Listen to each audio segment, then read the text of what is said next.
and then after that, like this lady I'm going to send you the screenshots of, she told me that she wasn't ready to do cold calls yet, which means she's nervous about talking on the phone. Yeah. Which is why I asked her to go to my Facebook.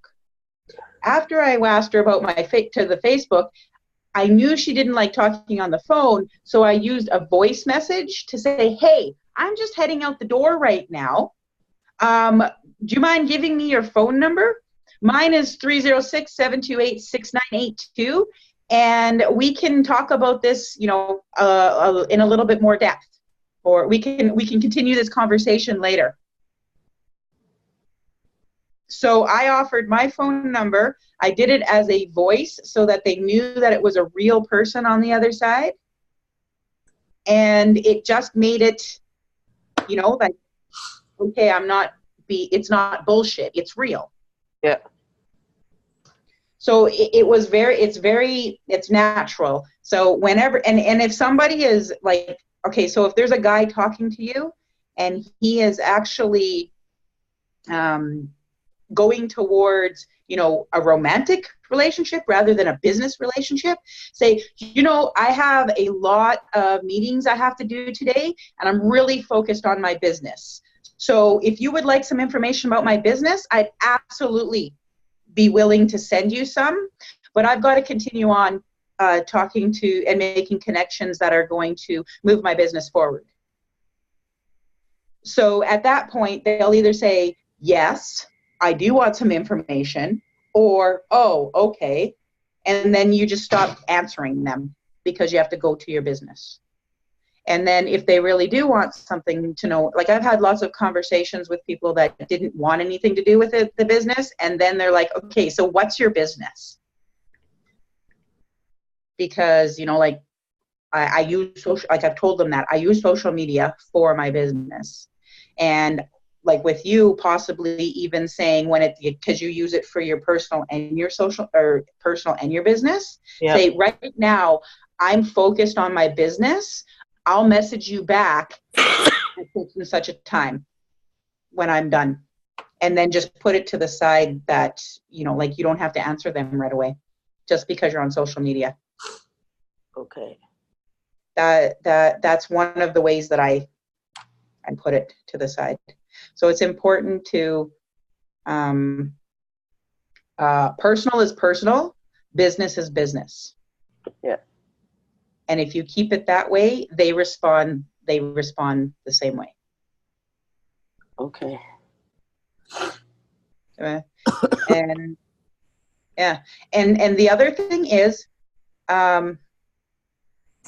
you have a lot of people who are on your Facebook that are in other MLMs, right? Yeah. You can find out who their sponsors are and who the bigger people are based on who is providing, like who's doing more of the work, who they follow. So you've got 20 mutual friends. They have a friend and there's 20 mutual friends. Chances are that person that has the 20 mutual is the one that they're following. So you want to have a conversation with the person they're following, not necessarily the followers. Does that make sense? Yeah. And I'm sure you can figure that out because, like, you can tell who.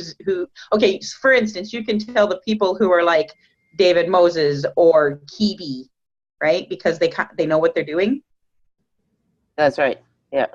Whereas the ones that are just starting, like the ones that are requesting me to be friends right now, they're just starting because they're plastering, you know what I mean, like different things that we did before we knew. And so I friend request them, and then I compliment them on how good of a job they're doing. Okay. Because when you compliment someone and you validate them, they feel good about themselves. Right. And they know that you're paying attention. Yes. You're being interested instead of interesting. So basically what you do Yeah. is you start looking for people that are doing what you are doing. Okay. Does that make sense? Yes. Yes. Because that's how you find your business builders. And you need another one of me. I need another one of you. I gotta I get up. don't even have one of me. So you're way ahead of me, Dad.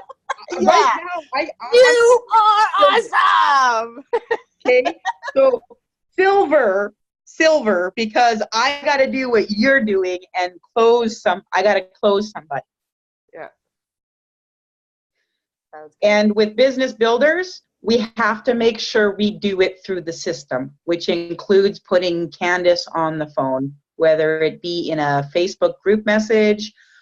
We just got to get in the habit of doing it. Okay. Yes. Or anybody else that you may have that may do an upline call in the sense of sharing information of how the business runs, which means someone who is successful. Yeah. And Phil Jacobson says, what are you doing, what are you doing putting someone on the phone who is not putting anybody into the system, who isn't working? So a knowledgeable upline is someone who's knowledgeable and working. So for instance, Mike Crane was an upline and he was knowledgeable. However, he wasn't actually working. Now he is working, so therefore he becomes a working, knowledgeable upline. Do you see the difference? Yeah.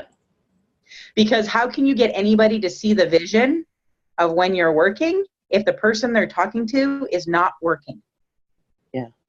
And I was like, that made so much sense to me, because I was like, I've listened to some of those calls of people who are not working, and they don't have that enthusiasm.